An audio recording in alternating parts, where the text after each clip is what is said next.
여러분 안녕하세요. 제5주차 1교시를 시작하겠습니다. 코로나 바이러스가 상당히 장기화되죠, 그죠? 여러분은 이렇게 동영상 강의로 수업을 한다니 저도 상당히 안타깝습니다. 얼마나 어려우시겠습니까? 보고 직접 듣고 질문하고 답을 얻고 해도 힘든데 동영상 강의를 듣고 이렇게 공부를 할 수 있다는 거죠. 여러분 참 저는 대단하다고 생각합니다. 제 같으면 상당히 힘들어 했을 것 같아요. 아무튼 여러분을 생각해서 저도 여러분에게 최선을 다해서 이 부분에 대해서 강조할 분 강조하고, 그러면서 여러분이 동영상 강의를 듣더라도 딱 귀에 들어올 수 있는 그런 강의를 하고 싶은데, 지난 시간에 이어서 그렇게 되는지 아마 저도 지난 시간에 뭐라고 그랬어요? 지금 광물 중에 광물 세 종류가 뭐였어요? 광물 세 종류? 대표적인 광물 세 종류: 케이올리나이트, 일라이트, 원모로나이트였어요, 그죠? 그러면 광물의 가장 기본적인 광물이 뭐였어요? 실리케이트, 그죠? 실리케이트, 그 다음에 알루미나죠, 그죠? 알루미나. 그 다음에 이것들이 쌓여서 실리케이트, 실리카 시트가 되고, 그 다음에 알루미나 시트가 됐죠, 그죠? AL, 그 실리카는, 사다리꼴에다가 규산, SI를 양쪽에 대입하면 이건 스택된 거다. 그렇게 쌓여 있는 거죠, 그죠? 그 다음에 알루미늄은 직사각형에다가 양쪽에 알루미늄 표시를 하면 그게 스택된 그 알루미나 시트, 기본 광물이 시트 스택된 거라고 그랬죠. 그래서 실리카 시트는 뭐였어요? 사면체에서 규소가 중간에 있고, 나머지 사면체 꼭지점에 뭐가 있었어요? 산소와 결합을 하고 있었죠. 그 다음에 알루미나 시트는 뭐였어요? 자, 알루미나는 팔면체에서 중간에 뭐가 들어가 있어요? 알루미늄 플러스 한가가 들어가 있고, 각 꼭지점에, 팔면체 각 꼭지점에 뭐였어요? OH 마이너스 하이드록실이 들어가 있었죠, 그죠? 그래서 전체적인 광물이 마이너스가를 띠고 있다. 그 다음에 이게 하나의 우리가 보일 수 있는, 만질 수 있는 걸로 변형되기 위해서는 뭘 했어요? 중성화가 되는 데서 중성화가 되려면 뭘 했어요? 중간에 교환 가능한 양이온끼리 결합을 해야 된댔지, 그죠? 양이온하고 음하고 서로 왔다 갔다 해서 결합을 함으로 해서 중성화가 된댔죠. 그래서 중성화는 케이올리나이트 1대1 결합하고 있고, 그 다음에 일라이트 2대1 결합하고, 원모로나이트는 2대1 결합을 하고 있었죠, 그죠? 각각 결합하고 있는 것에 서로 연결을 결합하고 있는 성분이 몇은, 케이올리나이트는 수소 결합을 하고 있었죠. 그게 아주 강하다고 그랬죠. 그 다음에 일라이트는 칼륨 결합을 하고 있었어요. 이거보다는 케이올리나이트보다는 약하지만 그래도 좀 강하다고 이야기했었죠. 그래서 다른 물이라도 이렇게 침투하기가 쉽지 않다고 그랬죠, 그죠? 몬모로나이트는 뭐였어요? 그 안에 반데르발스 결합을 하고 있어서 약한 결합을 하고 있기 때문에 수시로 물이 왔다 갔다 할 수가 있다고 그랬죠. 그래서 그거로 인해서 이 팽창성을 가지고 있다. 팽창성. 그래서 굉장히 약하다고 그랬어요. 왜? 교환 가능한 양이온에다가 물까지 침투하니까, 물이 H2O 아니에요, 그죠? 그게 2H 플러스 O2니까 그게 들어옴으로써 약한 거죠, 그죠? 몸으로 그래서 팽창성이 굉장히 크다. 그래서 우리가 대표적인 점토 광물 중에 가장 약한 광물은 뭐였어요? 몬모로나이트라는 것을 기억하라고 그랬죠, 그죠? 그 다음 광물 주위에 가장 가깝게 형성되어 있는 물층이 뭐라고 그랬죠? 합착수층이라고 해서, 여기서 합착수층이 나오죠. 합착수층 observed lower layer라고 그랬죠, 그죠? 그거는 일반적으로 자연 상태에서 뜨면 합착수층이 그냥 같이 붙어 있다고 그랬죠. 그래서 항상 물을 머금고 있댔어요. 자, 합착수층 성질 한번 볼게요. 엄전의 광물은 물에서 수소와 수소 교환 양이온을 끌어들이죠, 그죠? 당연하죠. 끌어들이죠. 끌어들이고, 그 다음에 자연 상태에서 흡착수층을 이룬다. 자연 상태에서는 항상 흡착수층을 이룬다. 그 다음 이중수층의 가장 안쪽에 있는 부분, 이중수층은 뭐랬죠? diffused double wall label, double diffused 이중수층, double diffused wall layer이라고 말씀드렸죠, 그죠? 그거는 그 이중수층은 뭐라 했어요? 그 흡착수층 그 밖에 항상 교환 가능한 양이온들이 뜨글뜨글 하죠, 그죠? 그 거리가 멀을수록 아무래도 양이온이 작겠죠. 그다음 그 이상층은 뭐였어요? 자유수층이라고 그랬죠. 자유수층. 그때는 이중수층, 교환 가능한 양이온이 하나도 없는 층이라고 그랬어요. 그 세 가지 층으로 이루어진댔죠, 그죠? 그 다음에 광물과 흡착수층 결합에 의해 생성된 이온, 유기질 농도는 자연 상태에서의 흙 퇴적에 있어서 흙 구조에 대한 물리적 권원을 말한다. 물리적 권원을 말한다. 뭐냐, 결합이 생성된 이온, 유기질 농도에 따라서 자연 상태 흙 퇴적에 있어서 흙 구조에 대한 물리적인 권원을 마련한다. 이게 결국 뭐예요? 이온과 올게닉 유기질과 농도 컨센트레이션에 따라서 무슨 흙 구조가 어떻게 이루어지느냐 하는 것을 가장 근원적인 것을 제공한다는 거죠. 흙 근원 여기 있죠. 흙 구조를 형성하는 근원을 제공한다. 알겠죠? 요 이온, 유기질, 농도 이건 지금 여러분 책에 없는데 제가 발췌를 해놨는데 이건 그냥 듣고 넘어가시면 됩니다. 이건 조금 더 깊게 들어간 거기 때문에 듣고 넘어가시면 됩니다. 그 다음 확산이 있으시죠. 확산이 diffused double wall layer를 한번 보세요. 교환 가능한 양이온이 그죠? Ca, 나트륨, 마그네슘, 그 다음 산화질소 뭐 이런 것들이 쭉 있었죠, 그죠? 수산화질소 그런 것들이 쭉 있었어요. 이 점토 표면에 걸려서 평행을 유지하고 있는 두께를 얘기해야 돼, 그죠? 평행을 유지하고 있어요. 왔다 갔다 하더라도 그 상태의 두께는 항상 똑같이 유지하고 있다는 거죠. 즉 교환 가능한 양이온에 따라 두께가 상이하다. 교환 가능한 양이온이 두꺼우면 이 층 자체가 두껍겠죠, 그죠? 그러니까 양이온이 많으면 두껍겠죠. 그 다음에 작으면 얇겠죠, 그죠? 그런 차이점이 있다. 그 다음에 이 의미가 굉장히 중요한 의미입니다. 그 다음에 이 층은 물리적, 즉 공학적 성질, 제가 매번 강조하지, 그죠? 소성과 점착성. 소성은 뭐랬어요? 우리가 물병, 생수병 사 먹지, 그죠? 생수병 물 먹고 그러면 이게 물 먹고 생수병을 우리 힘을 써서 찌그리면 어떻게 해요? 찌그러지죠, 그죠? 그래요. 어떤 부분은 원래 상태로 회복하고 어떤 거는 회복하지 않는 부분이 소성 성질입니다. 그게 플라스틱 성질이라는 거예요. 플라스틱 성질. 그래서 거기서 대해서 점착성이 생깁니다. 점착성은 뭐래서 풀같이 건져가 이 흙 속에 있다고 생각해봐요. 우리 점토를 만져보면 어때요? 우리 마음대로 모양을 만들 수 있죠, 그죠? 아주 단단한 거 얘는, 그죠? 소프트한 거, 그거는 그게 점착성이에요. 소성 성질을 가지고 있는 점착성이라는 거죠. 그 다음에 인력은 뭐냐면, 인력은 맨모구조는 이런 구조를 말했죠, 그죠? 맨모구조는 거시구조였어요, 미시구조였어요. 미시구조였죠, 그죠? 미시구조. 이거는 거의 다 인력작용을 하고 있다. 이렇게 생각해요. 인력과 발력이 있죠. 발력은 멀어지죠, 그죠? 멀어지니까 뭐예요? 입자들이 팽팽하게 변하는, 그거는 무슨 구조? 이거 맨모구조. 그거는 뭐죠? 분산구조죠, 분산. 이거는 분산구조죠, 이렇게. 요거는 분산구조, 이렇게. 멀리 있으니까 서로 전기를 띠고 있는 양이 적죠, 그죠? 이렇게. 그래서 이거는 분산구조. 이거는 무슨 dispersed structural group. 분산 또는 이상구조라고 표현하죠.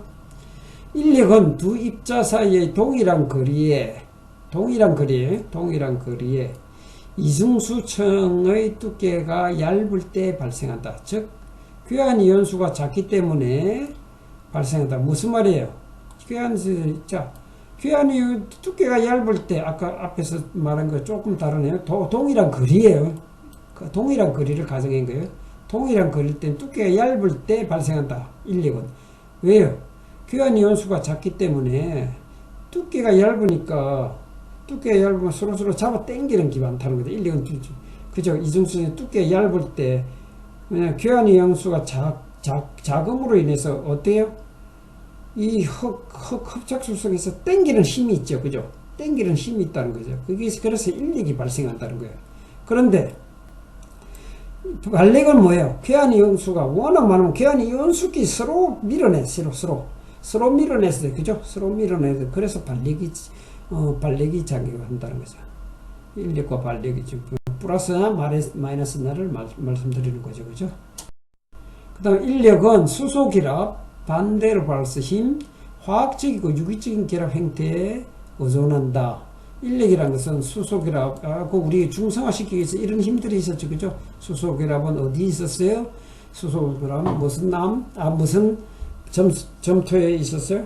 케이올리나이트에 있었죠. 그 다음 반데르발스 힘은 몬모로나이트에 있었어요. 그 다음 화학적이고 유기적인 결합에 의해서 이 인력이 의존한다. 인력이 좌우한다. 이 말입니다. 반발력 한번 볼게요. 반발력은 분산구조에서 이런 거, 그죠? 반발력은 두 입자 사이의 동일한 거리에서 이중수추가 두꺼울 경우 교환 이온수가 많죠, 그죠? 그러니까 교환이는 플러스 길이. 그러니까 서로 밀어내는 거예요. 알겠죠? 밀어낸다. 반발력은 그럼으로 인해서 반발력이 생기고 반발력은 분산 구조다. 반발력은 이온 농도, 입자간 공간, 다른 요소들에 의해서 변한다. 이것까지를 알 필요 없고, 요 정도만 아시면 되죠. 그죠? 요 정도만. 요것만. 그 다음, 광물 입자 간의, 표면에서 거리와 에너지 관계. 이건 여러분, 너무 상세하게 알 필요 없고, 요거는 그냥 위치 에너지와 광물 표면에서 거리가 멀어짐에 따라 어떻게 변하냐. 광물 표면에서 거리가 가까울수록 어때요? 커져, 그죠? 위치 에너지가 굉장히 커. 그러다 자꾸 어떻게 작아지죠, 그죠? 작아진다. 요 정도 성질만 알고 계시면 됩니다. 이 에너지 곡선은 원자가 용해된 이온의 농도, 결합력의 성질에 지배한다. 이건 앞에 설명했어요.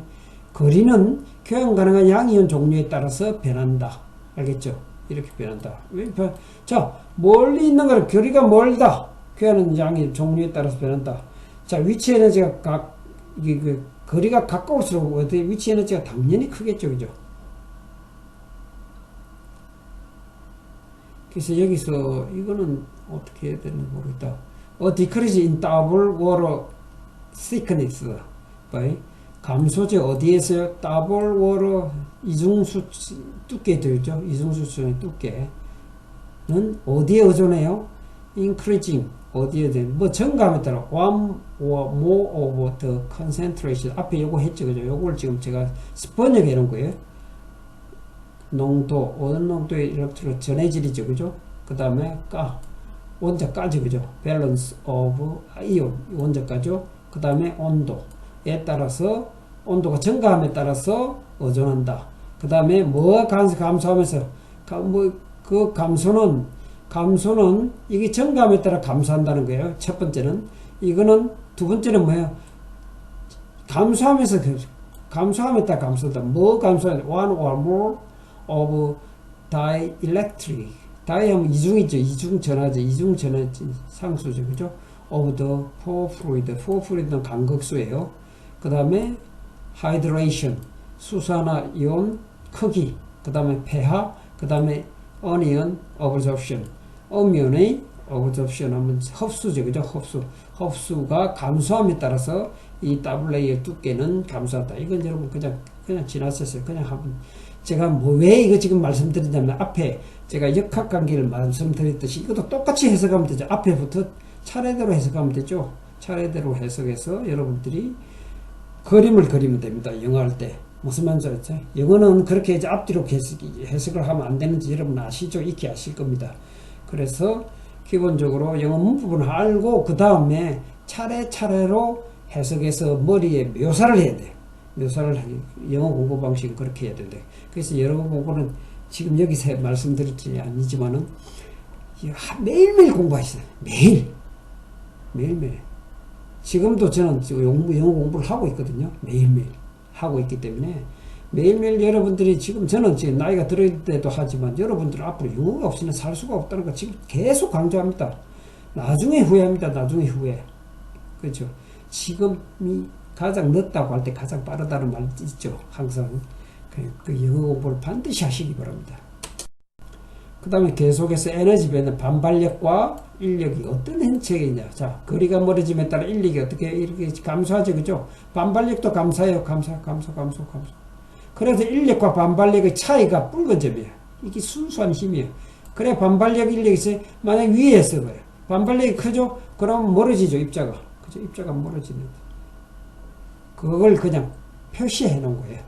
그 정도만 되는데, 이거는 그냥 반발력과 인력의 차이에서 그 어느 게 크냐에 따라서 반력이 생기냐, 인력이 생기냐, 반발력이 생기냐, 인력이 생기냐, 그거 에너지를 나타낸 거예요. 알겠죠? 이런 함수로 학자분이 발표를 한 거예요. 그 파이는 파이 제로 exponential이죠, 그죠? exponential 마이너스 kx라고 하거든요. 그냥 이렇다 정도만 알고 계세요. 순수한 힘에 의해서 반발력이 생기든지 인력이 생기든지 한다. 광물 거리에 따라서. 광물 표면에서의 거리에 따라서. 그렇게 하십니다. 다음 자유수층 한번 보여. 자유수층. 이 층, 프리워러죠. 프리워러 레이어. 이 층 내에서는 뭐가 없어요? 교환 가능한 양이온이 없다.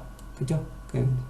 그래서 여러분 지금 교환 양이온도 여러분 기사 시험에 충분히 나올 수 있어요. 왜냐면은 Al3 알루미늄 산가죠.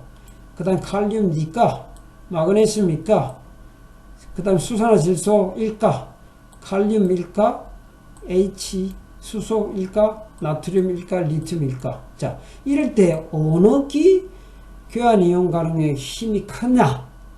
그러니까 인력을 발생할 수 있는 힘이 크냐? 당연히 원자가 큰 게 더 크겠죠. 그래서 그걸 판단할 수 있어야 된다는 거예요. 그 시험에 제가 알기로는 자주 나오는 걸로 알고 있습니다. 그 다음에 중성화 한번 볼게요. 중성화 결정체를 만들기 위한 결합이죠. 그죠? 결정체를 위한 두 시트 플러스 교환 가능한 양이온. 그렇게 외우시면 두 시트에서 1대1이냐 2대1 결합하느냐에 따라서 뭐에 그 결합행끼리 결합을 할 수 있는 그 시트끼리 결합할 수 있는 양이온들이 결합할 수 있는 교환 가능한 양이온이 있죠. 그죠? 그걸 항상 여러분 머리에 딱 결론 지어 놓으면 돼요. 그러면 이해하기 쉽죠. 그래서 각 광물, 대표적인 광물에 대한 이제 성질을 한번 볼게요. 케이올리나이트 1대1 결합이다. 1대1 결합은 뭐죠? 실리카 게이트와 또 뭐죠? 실리카 시트야. 그 다음에 알루미나 시트. 요거는 뭐예요? 실리카 시트가 두 개고 2대1 결합은 1은 알루미나 시트. 이거 항상 여러분 앞에 거는 뭐예요? 실리카 시트다. 뒤에 거는 뭐예요? 알루미나 시트다. 이렇게 이해하십니다. 그래서 1대1 결합, 2대1 결합, 2대1 결합 이렇게만 외우시면 되죠. 그죠? 그러면 쉽게 접근할 수 있습니다. 케이올리나이트는 수소 결합을 한다. 견고하게 결합됐다. 대단히 강하다. 케이올리나이트. 그 다음에 7에서 100층의 두께로 두껍다. 그 다음에 1라이트는 뭐죠? 2대1 결합인데 칼륨 결합을 하고 있다. 꽤 약한 결합이 있다. 왜? 교환이 불가능한 부분이 많다. 그 다음에 팽창은 그 대신 팽창은 없다. 뭐보다 약해요? 케이올리나이트보다 약하다. 여러분 중요한 거는 뭐예요? 팽창이 있고 없고가 굉장히 중요합니다. 현장에서 설계할 때 이제 또 현장에서 시공을 할 때 또 공사 후 유지 관리를 할 때 이게 팽창이 있고 없음에 따라서 나중에 시공을 다 했는데 한 5년쯤 지나도 5년 내지 10년쯤 더 터널이 붕괴가 돼요. 사면이 붕괴가 돼. 근데 왜 붕괴가 일어나는지 몰라. 왜 벌써 일어났어야 되는데 왜 일어나는데 그걸 몰라요. 이런 걸 모르면 거기 팽창이 됨으로 인해서 그쪽에 뭐가 들어있어요? 비가 막 오면 물이 쫙 들어오죠. 그죠? 물이 들어오면 팽창이 더 되죠. 더 됨으로 해서 그쪽으로 쑥 미끌리는 거예요. 미끌리는 게 포이즌이 약해질 때 점착력이 약해지죠. 그죠? 그래서 거기 스웰링이 일어났다. 그러면 그 부분에 암이 무슨 암이 주로 돼 있어요? 몬모로나이트 점토로 구성되어 있다는 걸 알면 미리 그걸 파악을 했더라면 그 부분에 대해서 다른 것으로 대책국부를 마련해서 보강을 했겠죠. 그죠? 보강을 했으면 나중에 그런 문제가 없어요. 여러분, 제가 그런 사진을 많이 가지고 있거든요. 주로 이태리에서는 10년, 20년 된 것도 지금 터널이 붕괴된 사진들이 많이 있어요. 논문에 보면. 우리나라도 그래서 제가 현장 가서 저는 이제 현장 가서 터널 굴착할 때 항상 그런 지도를 많이 하거든요. 가서 팽창이 있는지 없는지, 그리고 그런 몬모로나이트 성분이 있는지 없는지 딱 구분해요. 왜냐면 우리 앞에서 암 배울 때, 그죠? 암 배울 때 뭐라 해서 심이라고 있었죠. 그죠? 샌드 사이에 심이 있었죠. 모래 사이에 심. 그 심이 전부 점토에 이루어진 거예요. 그리고 단층 배웠죠. 그죠? 폴트를 배웠죠. 폴트는 어디에 있어요? 변성하면서 일어났죠. 그 안에 사이에는 주로 점토로 구성되어 있어요. 왜냐면 암 자체가 원래는 그 실태가 그 점토가 아니었어요. 오랜 시간 겪으면서 반응을 해서 점토화됨으로 인해서 그것을 아까 제가 여기서도 말씀드렸죠. 원래 강물과 물하고 상호작용에 의해서 그 다음에 결합이 어떤 결합을 하냐, 그게 따라서 이런 강물이 대표적인 세계 강물 있죠. 그게 만들어짐으로 인해서 나중에 그쪽에서 팽창이 일어나서 슬라임이 된다는 것을 여러분들이 반드시 이 부분에 강조하고 즉 이 부분에 대해서 반복적으로 공부하시기 바랍니다. 굉장히 중요한 사항입니다. 지지를 했다 하더라도 이 부분에 대해서 몰라요. 왜냐면 공학적으로 이용하는 방법을 모르니까. 그들은 그냥 학문적으로만 이야기할 뿐이야. 지질에서는. 자원공학과도 마찬가지고. 토질에서는 그렇지 않다. 토질은 흙만 다루는 게 있어요. 암을 갖추다래야지. 왜? 흙이 암에서 유발되었기 때문에, 모남에서 유발됐잖아요. 그러면 우리는 이 흙이 어떻게 형성됐을까 하고 암을 다시 봐야 되지. 그죠? 이거 때문에 이게 흙이 이래서 이런 성질을 갖는구나 하고 이해를 하는 거예요. 흙만 가지고 이해가 될 수가 없어요. 그런 부분이 우리가 현장에서 나가서 설계한 걸 가지고 현장에 나가서 시공할 때 보면 문제점들이 막 발생했다 보면 그런 걸 캐치를 못했기 때문에 문제들이 굉장히 많이 일어납니다. 그다음 몬모로나이트 한번 볼게요. 몬모로나이트 2대1 결합이죠. 스메사이트라고도 그래요. 두 가지 말로 더 그래요. 스메사이트는 다른 암 많다고 그랬죠. 그 암이 아니라 점토, 헬로이나이트 뭐 이런 것들이 굉장히 많아요. 근데 그런 거 생각할 필요 없고, 자 보세요. 반데르발스 결합이다. 반데르발스는 뭐냐? 대단히 약한 결합이다. 쉽게 양이온과 교환이 가능하다. 그래서 물이 마음대로 침투하죠. 그죠? 그 다음 물과 교환 가능한 양이온은 쉽게 결합을 뚫을 수 있고, 이는 청들을 어떻게 해요? 청들을 분리하는 팽창 현상을 야기시킨다. 굉장히 중요하죠. 나중에 스웰링 체크하는 방법이 있었어요. 그것도 또 암에서 체크하는 방법이 뭐냐면, 암에서 어느 정도 물에 침수를 시켜가지고 장기간 관찰을 해요. 하중을 조금 줘가지고 장기간 관찰하면 이게 스웰링 되는 것들이 이 실험실에서 그 데이터로 이렇게 쫙 나와요. 그래서 이건 몇 년간 유되면 이거는 어느 정도 팽창을 하겠다 하는 결과가 나와요. 그거 가지고 터널도 설계를 하기도 하고 그래요. 제가 유학 시절에 그걸 전문적으로 하는 그 교수님을 제가 봤거든요. 그분이 거의 80세 가까이 되신 분인데, 그분은 그냥 스웰링만 죽도록 공부를 하고 있더라고요. 그 나이 때 굉장히 유명한 분이에요.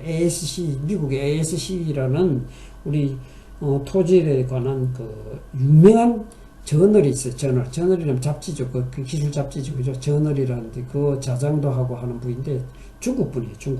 중국 분인데 이제 미국으로 이렇게 오신 분이죠. 미국으로 오셨다가 또 캐나다로 오신 분인데, 그 부분을 옆에서 이렇게 보면서, 저 스웰링 체크도 그러는구나. 우리나라에서 스웰링 체크 하기를 하는데 믿을 수가 없다는 게 좀 문제가 있어요.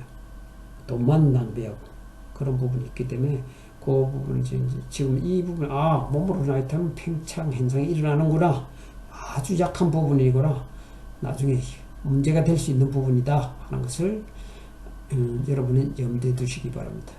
그 다음 양이온과 쉽게 교환 가능한 것은 대단히 활성화라는 의미를, 활성화라는 말을 많이 액티비티라고 많이 해요.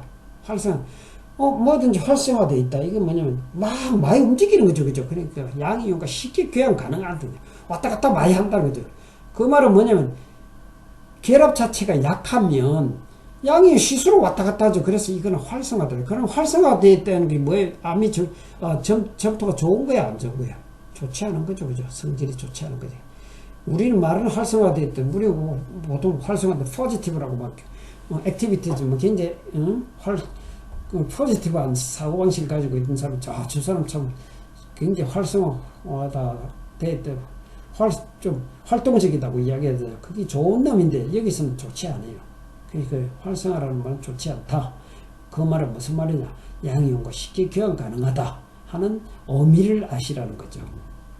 그 다음 비표면적이라서 비표면적, 스페시픽이라고 스페시픽하면 비도 있고 특별한 일이라지, 그죠? 특별한 표면적, 비표면적은 다른 강물에 비해서 대단히 크다. 뒤에서 비표면적도 말씀을 드리게 되면 여기서 미리 비표면적의 의미를 말씀드리겠죠. 단위 부피당, 단위 구람당 에 차지하는 표면적을 이야기해요. 표면적 나누기 면적이죠. 면적 부피 또는 뭐예요? 또는 단위 구람당 차지하는 뭐예요? 면적이죠. 면적. 입자의 면적이에요. 입자의 면적. 그걸 비표면적이라고 해요.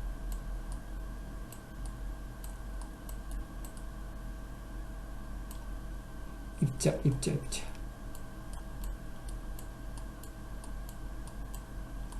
자, 그래서 이거 굉장히 중요한 의미를 가지고 있거든요. 표면적은. 그래서 표면적이 일반 조립토. 흙은 뭐가 있었어요? 흙 종류? 조립토와 세립토가 있었어요. 조립토는 대표적인 게 모래죠, 그죠? 모래하고 세립토의 대표적인 게 점토죠, 그죠? 점토하고 같은 부피 또는 같은 무게, 그러니까 같은 부피가 아니라 1 큐빅 미터 또는 1g 일 때 면적을 한번 비교해 보세요. 당연히 어느 게 크겠어요? 조립토가 크겠어요? 세립토가 크겠어요? 세립토가 훨씬 크죠. 왜냐면 우리는 육안으로 보이지 않을 정도로 가는 건물로 구성되어 있어요. 그죠? 세립토는 그죠?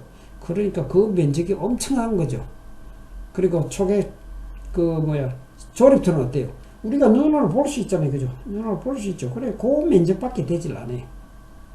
그래서 표면적이 굉장히 중요해요. 그 다음에 대단히 큰 활성도, 그 다음에 높은 소성이죠. 그죠? 주물락주물락 거리는 거 플라스틱. 그 다음 하중에 의한 큰 팽창.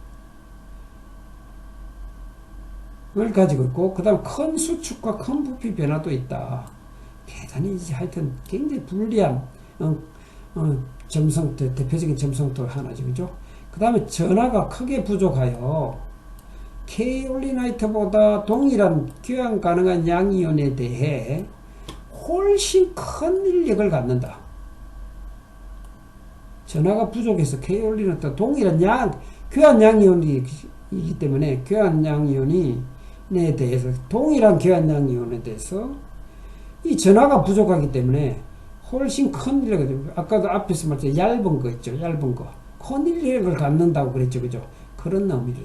그러니까 이게 두께가 같은 부피, 같은 구람에서 이 두께가 굉장히 작은 거죠. 그죠?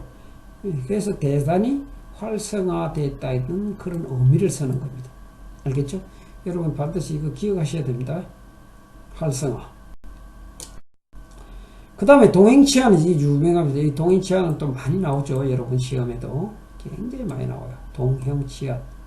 같은 행끼리는 치안을 할 수 있다 이런 말이에요. 실리카 시트와 알루미늄 시트 내에 다른 양이온들의 치환 때문에 광물 형성 과정 동안 다른 강물을 만든다는 거예요. 뭐냐면 시트 내 다른 양이온의 치환 때문에. 자, 우리 실리카 시트는 실리카가 들어있어요. 규소가 들어있어요. 알루미늄 시트는 뭐예요? 알루미늄이 들어있어요. 실리카 시트 대신에 규소 대신에 알루미늄으로 치환이 되어 있다. 케이올리나이트가 만약에 치환이 되어 있다면 이게 말해 깁사이트로 변한다. 깁사이트. 케이올리나이트가 깁사이트로 변한다. 깁사이트는 아까 앞에서 말했죠. 알루미늄 시트 있죠. 그죠? 깁사이트로 변한다. 그 다음에 일라이트 알루미늄이지. 알루미늄 시트 내서 알루미늄이 플러스 그 마그네슘으로 변하거나 철성분 있죠. 철성분으로 변화 이까지 그것이 치환이 돼버리면 뭐로 변하냐? 브루사이트라고. 브루사이트 이름 자체 광물 자체가 변한다. 알겠죠? 양이온의 치환 때문에 뭐예요? 다른 광물로 변하는 걸 동행치환이라 한다. 대단히 중요합니다. 몬모로나이트 보세요. 알루미늄이 6개 알루미늄이 마그네슘으로 치환해서 다른 광물로 변한다는 것을 이야기하는 거죠. 아시겠죠? 동행치환 아시겠죠? 그 예를 들어서 말씀드린 겁니다. 여러분 이해력을 돕기 위해서. 됐죠? 그러니까 주인자의 그 양이온이 어떤 것으로 치환하느냐에 따라서 또 다른 광물로 된다는 것을 동행치환이라고 한다 이 말이에요. 동행치환이라 한다. 자, 양이온 교환 능력 앞에 제가 말씀드렸죠. 시험에 잘 나온대죠. 그죠? 알루미늄 플러스 3까지 그죠? 칼륨이 그 다음으로 잡고 마그네슘. 칼륨과 마그네슘 어느 게 크느냐? 교환이온 양이 이렇게 낼 수도 있죠. 그죠? 그럴 때는 칼륨이 크다. 칼슘이 또는 마그네슘. 안 그러면 알루미늄 그 다음에 마그네슘 칼륨 이렇게 옳은 걸 골라라 이렇게 할 수도 있죠. 그죠? 알루미늄 칼륨 마그네슘 수산화질소 이렇게 할 때 이걸 뒤죽박죽 해놓고 옳은 것을 고르라 이렇게 이야기도 할 수 있죠. 그죠? 그래서 우선은 여러분 기억할 때 뭐예요? 전자가가 높은 게 크다. 높은 것 중에 같은 것 중에는 칼슘보다 마그네슘이 크다. 그렇게 알고 계십니다. 그 다음에 같은 플러스 1이라도 일가라도 수산화질소와 칼륨 그 다음에 나트륨 리튬 순으로 되어 있다. 이거 외우기 쉽게 하려면 어떻게 해야 되죠? 이거는 플러스 1가라도 많죠. 그죠? NH4니까 많죠. 그죠? 많은 게 제일 크거다. 그 다음에 우리는 알파벳 순으로 K, L, M, H A, B, C, D, E, F, G, H, I, J, K L, N, M 이렇게 안 되네. 나 좀 쉽게 말씀드리려고 했더니 안 되네. 칼륨 외울 수밖에 없네. 칼륨 그 다음에 수소 그 다음에 나트륨 그 다음에 리튬 사이다이 주로 여기 전체적으로 나오는 게 여기 많이 나오죠. 요걸 뒤죽박죽해서 어느 게 크냐 어느 게 이 교환 양이온이 크냐 하고 나옵니다. 그 다음 헛구조 볼게요.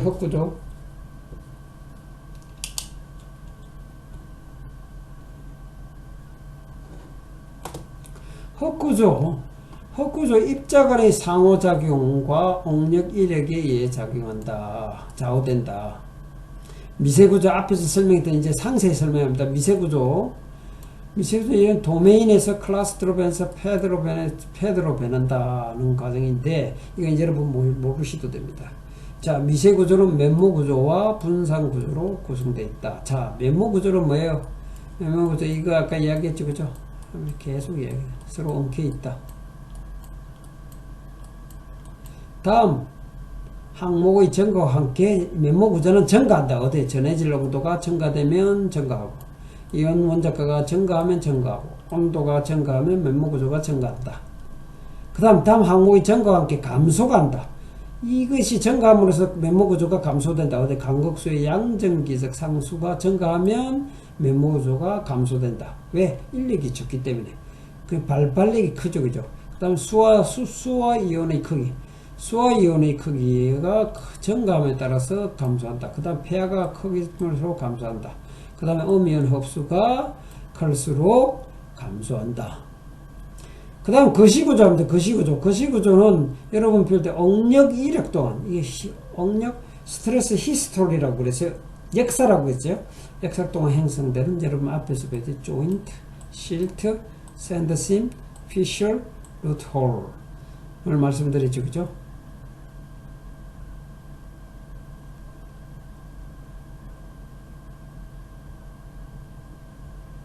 여러분